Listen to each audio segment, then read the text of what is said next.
Hello students, welcome to the answer writing program. So today we will be discussing biodiversity and conservation from GS3 environment portion. Okay, so let's take an overview of all the three questions.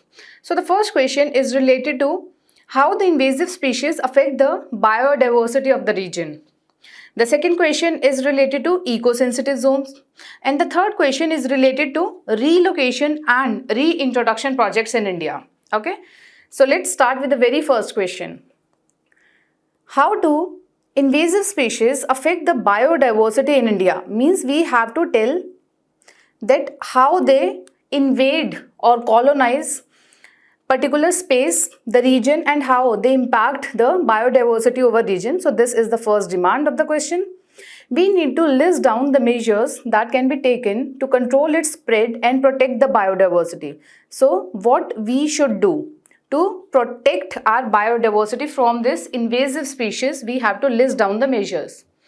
Okay, so let's start with the introduction. In introduction, you can write the definition of what is invasive species, or you can write some recent context. If you have seen in some news related to any specific content that this invasive species has invaded or colonized particular area, you can also write that in introduction. Okay. So with the definition says that the invasive species is an organism. It can be anything like plant or animal that is not indigenous, that is not native to that particular place, to the particular area, but it aggressively colonizes and spreads in the new habitats, thus causing harm to the native biodiversity over there, flora and fauna. Okay, so this is invasion, this is colonization and spreading, reproducing over the new place and affect the native biodiversity of that particular region. So why do only some species can be termed as an invasive species? Because they have some characteristics that they can withstand the new climate, new soil condition, and they can beat the native biodiversity over that particular area. That is how these species can become the invasive species, or they can invade the particular area. Means they have some specific characteristics. So what are those characteristics due to which they can invade, they can withstand the new habitat or the new environmental conditions? Because they have the characteristics or the feature that they can grow very fast. They can reproduce at a very rapid rate. They can reproduce asexually and sexually. They have the high dispersal ability. They have the tolerance of a wide range of environmental conditions. They have the ability to live off a wide range of food types. Because of these features, or you can say the characteristics, that these species can become the invasive species in the new biodiversity or the new area that is not native to them, because they have some particular role, they have some particular characteristics. Okay, so this is about the invasive species. Now you must know, because the prelims are also approaching, so you should know that how far you can go into this invasive species also. Like you should know which area has what are the invasive species in some particular area. Like recently we have seen in news that the Senna spectabilis has spread through the wildlife habitats in the Nilgiri biosphere reserves. Wayanad, especially Wayanad Wildlife Sanctuary of the Western Ghats. So thereby, these invasive species of Senna spectabilis, this is destroying the habitat of elephants, deer, gaur, tigers by pushing out the native flora. It means this Senna spectabilis, this is a plant, or you can say tree. This is an invasive species in the Wayanad, or you can say Nilgiri biosphere reserves. It means this particular invasive species is invading properly this particular area, Nilgiri biosphere reserve, and thus causing impacts on the habitats of these particular animals over there, like elephants, deer, gaur, tigers, etc. So with this news, you must now understand that this is the invasive species, this is a tree from where it is the native like from where it has been taken out so that it is invading India. Second, you must know about the details about the Nilgiri Biosphere Reserves, like what all are the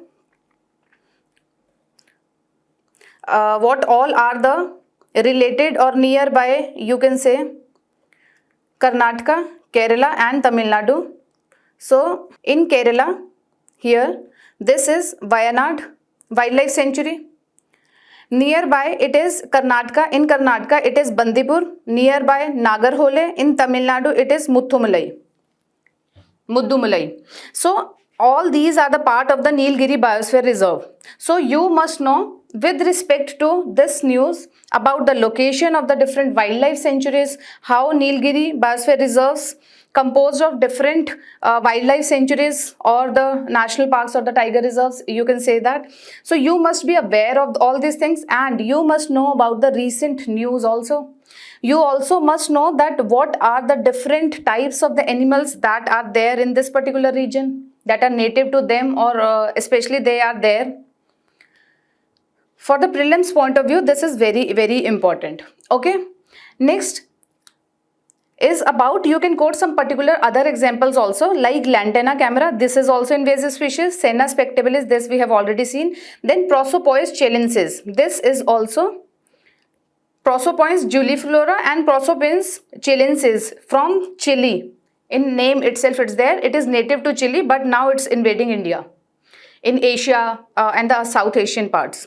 So again, these are the invasive species. You must know that what specifically, if there is any particular news that these species have been found in these particular areas.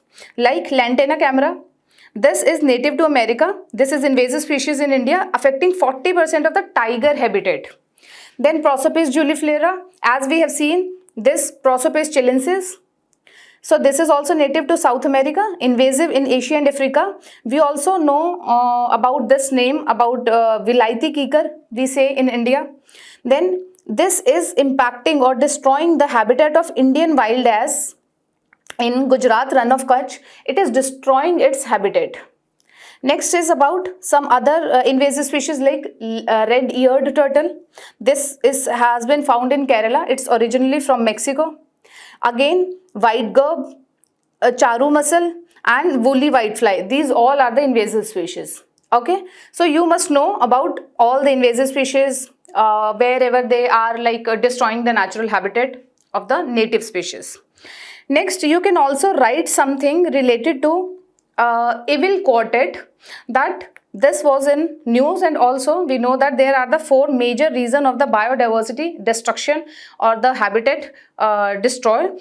So there are the four major reasons for the biodiversity losses or the harm for the biodiversity. We say them as the evil quartet, means four evils. The first one is about the habitat loss. Second is co-extinction, third is overexploitation, and the fourth is alien species invasion. Means you can give the reference in introduction that invasion from the alien species is one of the evil quartet that is harming the native biodiversity. Okay, so this way also you can start your introduction in the mains answer. Coming on to the main body part, that how the invasive species affect the biodiversity in India. Like what are the different ways through which they harm the biodiversity. The very first is about by out-competing the native species for resources like food, water and habitat. Next is about they can introduce some new disease or the parasites that the native species cannot withstand, that they can do not fight with them and they die or they can be destructed. Next is about these invasive species disrupt the ecosystem processes like the nutrient recycling, hydrological processes, etc., further affecting the stability and the function of the ecosystem. Okay, next is about invasive species have some allelopathic trait. Like what this have also been asked in the UPSC about what are the allelopathic traits. We'll understand this. Now, see, if one invasive species has been grown in like any area. Now, they release some of the biochemicals. These biochemicals hinders the growth of the native species. Like they grow, this native species, they grow their long and very structured root structure, and they releases some biochemicals that hampers the growth of the native species, that hampers their survival, that hampers their reproduction rate, that hampers their growth rate. So these biochemicals are also known as allelochemicals. So these invasive species have the allelopathic traits of the species that prevents the other plants from growing. Okay, so allelopathy is a biological phenomena by which an organism produces one or more biochemical that influence other organisms' germination, growth, reproduction. This drastically affects the primary productivity at the ground level. Now, invasive species is flourishing in an area. First thing, it is increasing its growth rate, reproduction rate, it is increasing, it's growing at the massive rate because of the high reproduction rate, high growth rate, reproduction through asexually and the sexually processes. First, they are increasing. Second, they are destroying the native species. So what it will result into, like the animals whosoever are there, they are dependent on this particular domestic or the native species. They eat these plants, trees, etc., or so they can grow, they can survive. Now these are not there. So the dependent population of the animals on these plants, they will also, their survival rate will also be in the doubt then. So they will compete for their survival because the prey is not there. Predators want the food. So this results into the conflicts, ecosystem. They are the gaps in the ecosystem services now. So this puts the question on the survival rate of the animals also. Again, their habitat also become the danger or like goes towards the destruction. Okay. So the next is the grasses and the herbs get completely wiped out and herbivores are deprived of their forage. So the carrying capacity of the forest to feed wildlife is drastically reducing under this invasion. So thus accelerating the man-animal conflict in this particular region. Okay. So this we have already discussed in a very better way only. Next is about what measures to control the spread. So the very first thing is, if we do the regular service, if we detect at the early stage, if we do the proper monitoring, then only we can take the early control measures. So the very first thing is about the regular service, early detection and monitoring. There should be the proper database, because once they start flourishing, they start colonizing or growing their roots, again to stop them from spreading is a very difficult task, because in India the scientists are also taking the multiple measures that how to reduce the growth or the spread of the Congress grass also, but it is not under the control. So we have to start as soon as possible. We have to control their spread by the multiple methods. Next is about, we need to restore the natural habitat, we need to preserve the habitat, we need to manage the habitat, the local or the native biodiversity. Okay.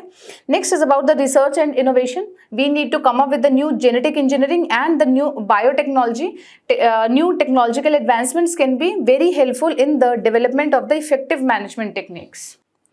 Next is about, you can also write, because the question is asking about the measures, so you can write the governmental measures at the national level and international collaborations. You can write these 2 points as well. So there are the strict regulations at the national level, like we have amended the Wildlife Protection Act in 2022, and it has said that the central government has the a major responsibility to regulate the import, trade and possession of the alien species, invasive species. Then international cooperation, you can write about the Kunming-Montreal Protocol.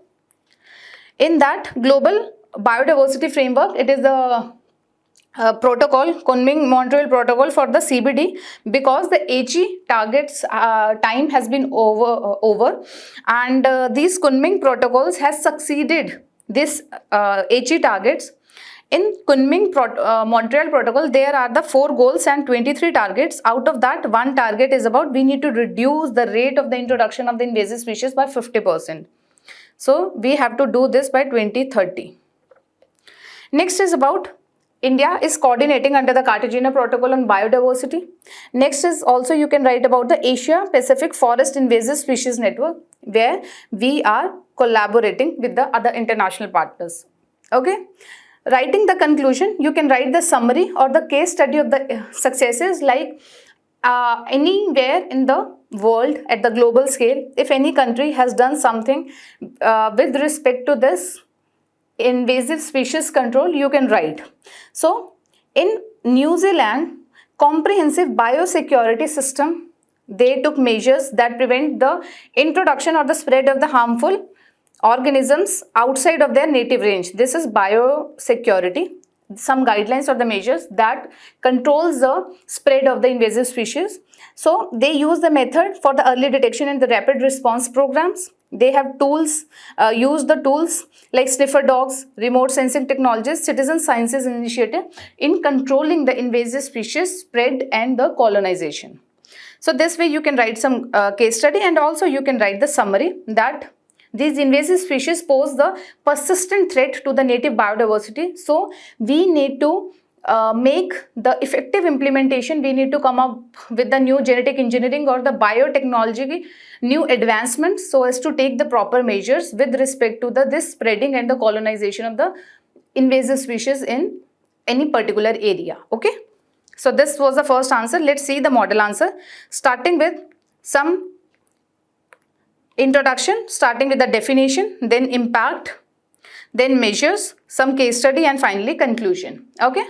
Moving on to the second question. What are the eco-sensitive zones? So this is the first demand. Despite their importance, explain how eco-sensitive zones poses certain challenges. Means they have some importance. So we need to write that importance also. And then we need to explain how these eco-sensitive zones poses certain challenges. Means we need to write some challenges. This is the third demand. Importance is the second and definition is the first demand. Because they are asking the definition, we can directly hit it in introduction. So, see, this is the national park or the wildlife sanctuary or any reserved area or the protected area, you can say that. So, what is this eco-sensitive zone? So, this outside area, it depends upon the area also and some guidelines. It can be from the few meters to 1 kilometer up to 10 kilometer, or also if the central government thinks so that this particular region should be expanded beyond the 10 kilometer, this can be done. So this national park and the wildlife, these are being declared by the state governments. But in any change of the boundaries of these national park and the wildlife sanctuary, it can be done by the central government. And these eco-sensitive zones are also being declared by the central government only. Okay, so this you must know for the prelims point of view, that who does what, because it has been asked in 2014 or 2017 that who declared what. Okay. So, what are eco-sensitive zones? Now, first understand, see, if this is the national park, there must be some core area, there is some transition area, then there is a buffer area. It means we are already protecting the core area of the national park. But still, for more protection, we declare this as the eco-sensitive zones, or in the some framework, it is also written that eco-fragile zone. Because see, this is a proper protected area. Now we are transitioning from here to here. See, here it can be the thermal power plant. Roadways are there, transports are there, pollution is there, human activities are there, mining activities can be there. So this eco-sensitive zone, what it does, it protects this particular area where it requires the huge protection from this pollution, from the harmful activities, from the anthropogenic activities. So this provides the transition area. This acts as a shock absorber. This also acts as a major barrier from any harm to this protected area. Okay, so these are the eco-sensitive zones. So eco-sensitive zones are the areas of, these are the transition zones of lower to the higher protection like this. They are eco-fragile areas around the national parks and the wildlife sanctuaries. These are being notified by the Ministry of Environment, Forest and Climate Change, means the central government, under Environmental Protection Act 1986. Okay, so this is the basic background. You can also write about some recent context that in 2023, because the Supreme Court has come up with a judgment that we need to protect all the national parks or the wildlife sanctuary with minimum 1 kilometer of the eco-sensitive zone. So farmers have come up with some protest in Kerala because they harm the people living over there. They impact their livelihood, they impact their earnings if they are doing the agriculture in this particular area. So the government is putting restrictions, regulating the zone, telling them no, you cannot do some activities, we are regulating this particular area, you have to resettle somewhere else. So that is why the farmers have done the protest. Okay, now we will see that what are the major activities that can be regulated, that can be controlled over here, that are allowed and that are disallowed. We'll see. So some important information with respect to the eco-sensitive zones that are very important for your prelims also. So boundary limits, like who decides what? So National Wildlife Action Plan says that the land within the 10 km of the boundaries of protected area is notified as ESZ, eco-sensitive zones. So these are the sensitive corridors. Area beyond the 10 km also can be notified by the central government as eco-sensitive zone if it holds the larger ecological important corridor. This we have already discussed. So now let's see some regulated, prohibited and permitted activities. Prohibited.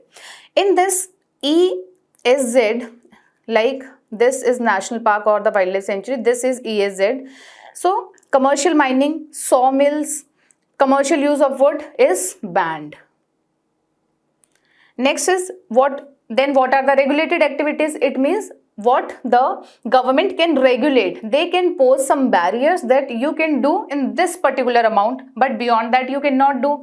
So it means regulations on some particular activities like the felling of trees, establishment of hotels and resorts, like for the people who have come here for the ecotourism, or you can say visiting national park and the wildlife sanctuaries.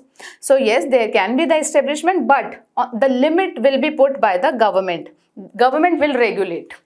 Next is about the permitted activities. Like now the government will not interfere in these activities like ongoing agriculture or horticulture practices, rainwater harvesting, organic farming, etc. Okay. Moving on to the importance of ESZ. This we have majorly discussed that these are the shock absorbers. So they reduces the pollution and the adverse impact from the nearby economic activities. They reduces the chances of man-animal conflict. So these are the corridors to prevent the biodiversity fragmentation. So these are the transition zones from the higher to the lower protection. Also, their main purpose is to guard the protected areas without hampering the daily activities of the nearby people. It's not aiming that we need to regulate the activities over here, we need to disown the people who are staying over here. No, just we need to protect these national parks or the wildlife sanctuaries.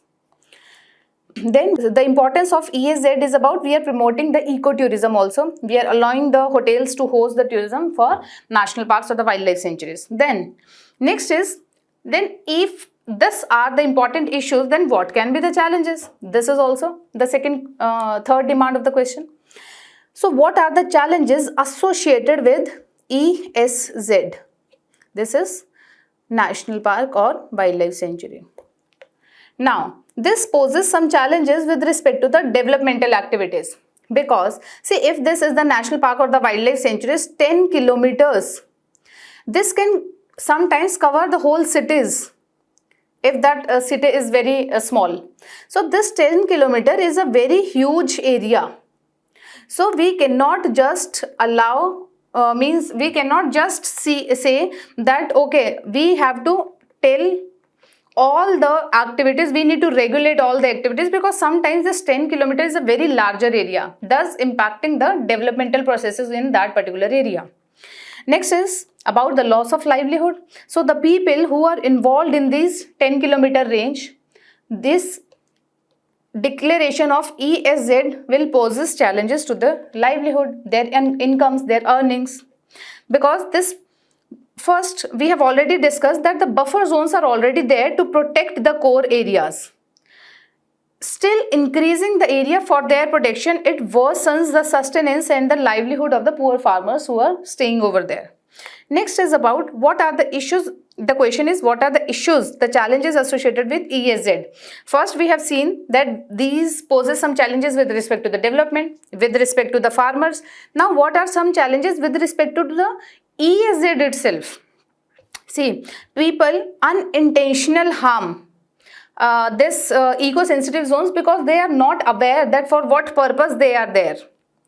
So they, due to lack of awareness, they can continue some activities that is prohibited in that particular area.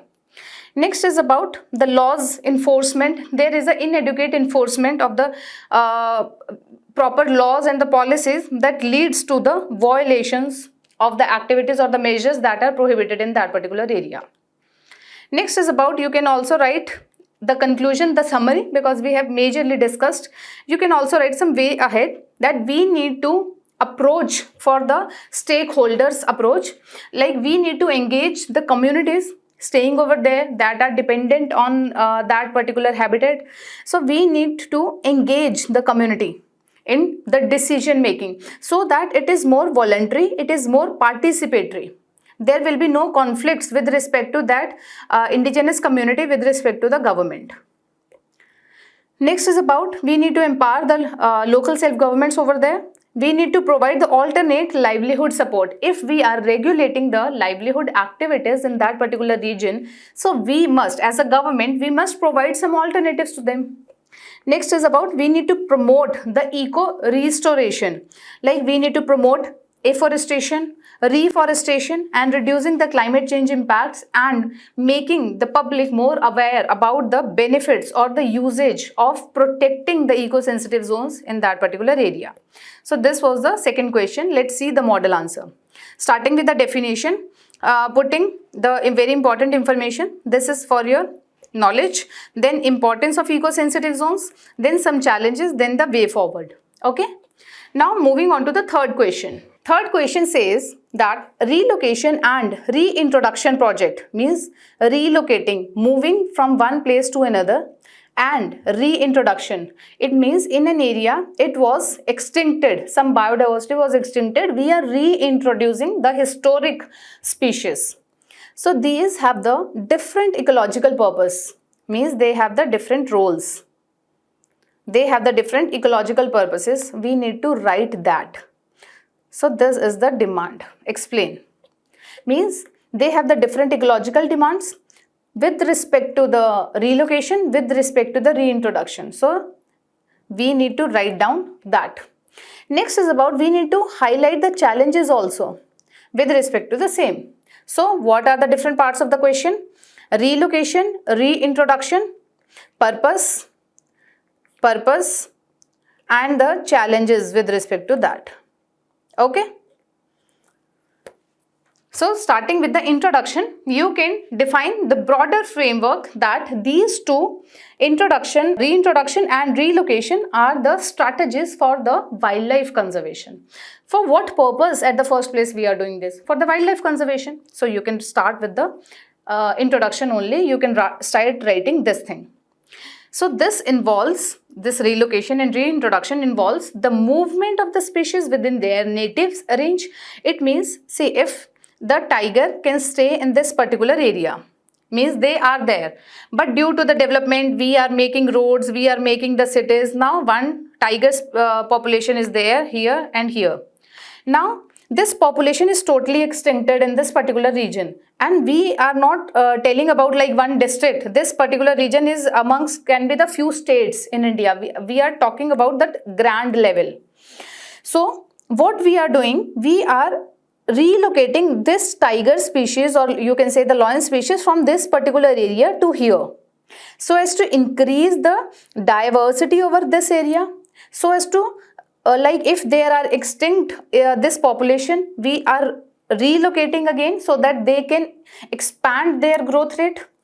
We are also transferring from one place to another, because if any mishappening happens over here, like any haphazard, like any disaster comes over here, so we have this population, or we have this species at the multiple level, so that they cannot put a doubt or the question for their extinction. It means even if like one tiger died from here, but still there are like 10 tigers over here, 10 over here.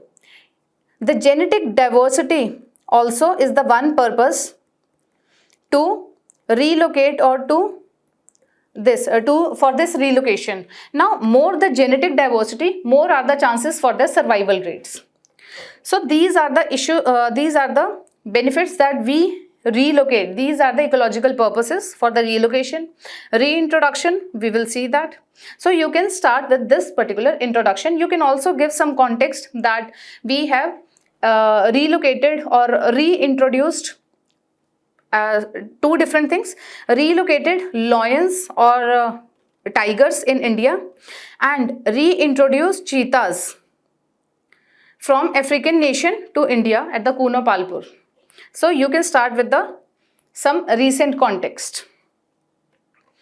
Starting with the first demand, relocation. So you can start with the definition, that it is about moving the individuals or the population of the species within their native space, native range. Like this is the native range of the tiger, and we are again telling about, and we are just studying at the massive scale. It means it is covering, like you can say, Arunachal Pradesh, Assam, Meghalaya, West Bengal, etc. So these are the massive scale of the land we are telling.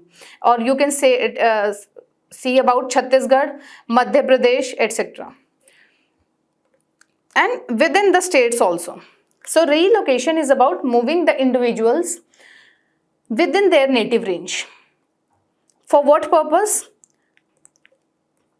For enhancing the distribution, so that few are there, few are there, few are here, few are here. To increase their genetic diversity, so that they can mix up over here, and more the genetic diversity, more the chances of their survival. And for what other purposes? To re-establish the viable population in a specific region. So these are the ecological purposes. You can quote some examples also, that with respect to the Asiatic lion relocation, there was a proposed plan, but it's still not implemented, that we need to relocate the Asiatic lion from the Gir forest to Kuno Palpur, again to establish the second population for the species conservation, and reduces their extinction risk in that particular only one area. Next is about the tiger relocation from the Pilibhit Tiger Reserve to the Ranipur Tiger Reserve in Chitrakoot.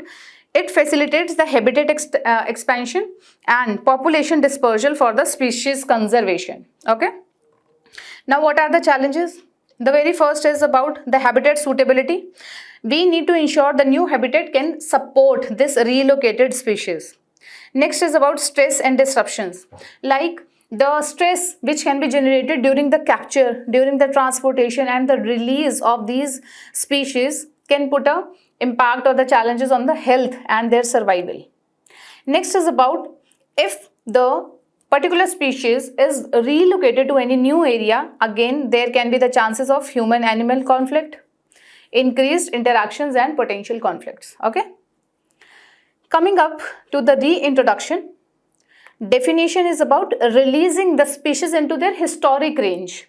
Means once they were existing over here, now they have properly and 100% extinct. Now we are relocating from another place to this place, because this is their range, but historic range. Once upon a time they were there, now they are totally extinct, were extirpated and significantly reduced.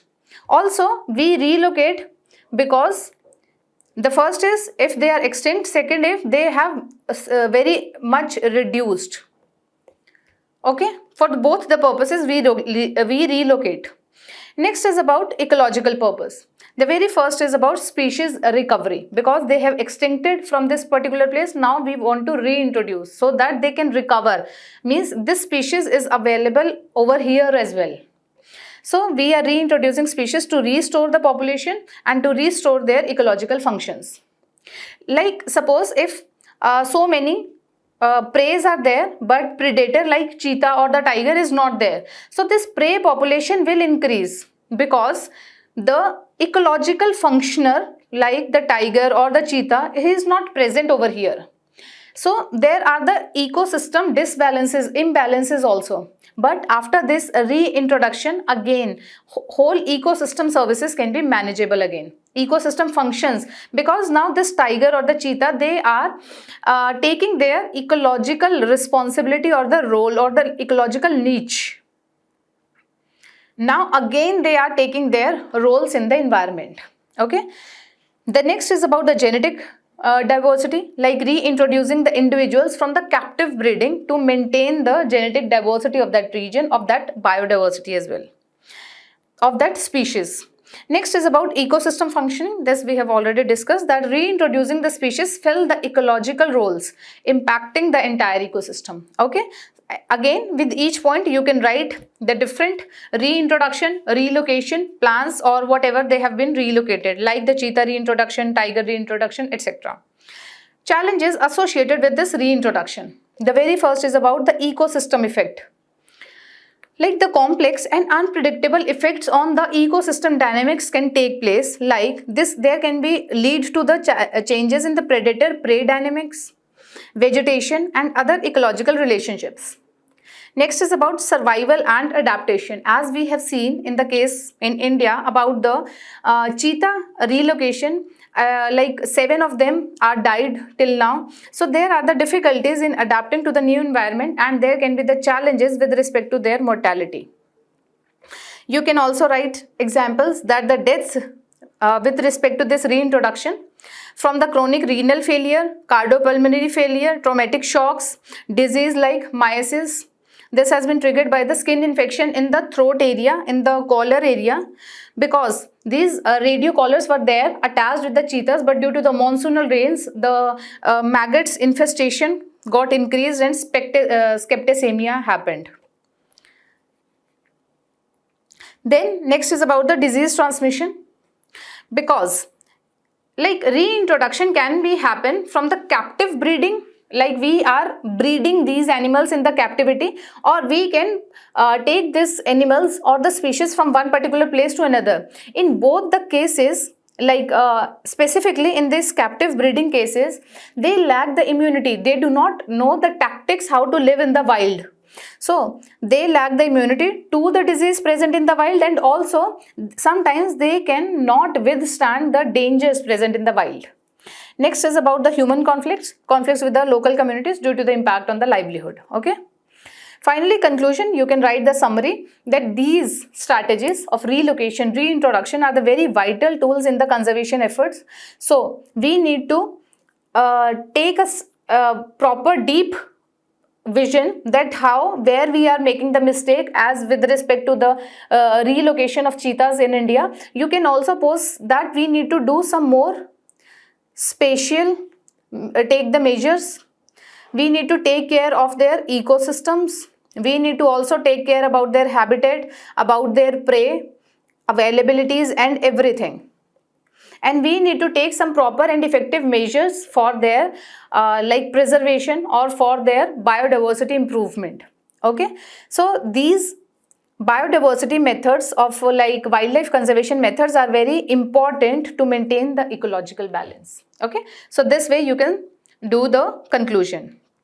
Moving on to the model answer. Writing in a line about the introduction, what it is, for what purpose it is. Then with respect to relocation, with respect to reintroduction, some challenges, finally the conclusion. Okay. So that was it from my side for today. Thank you and have a nice day and keep writing.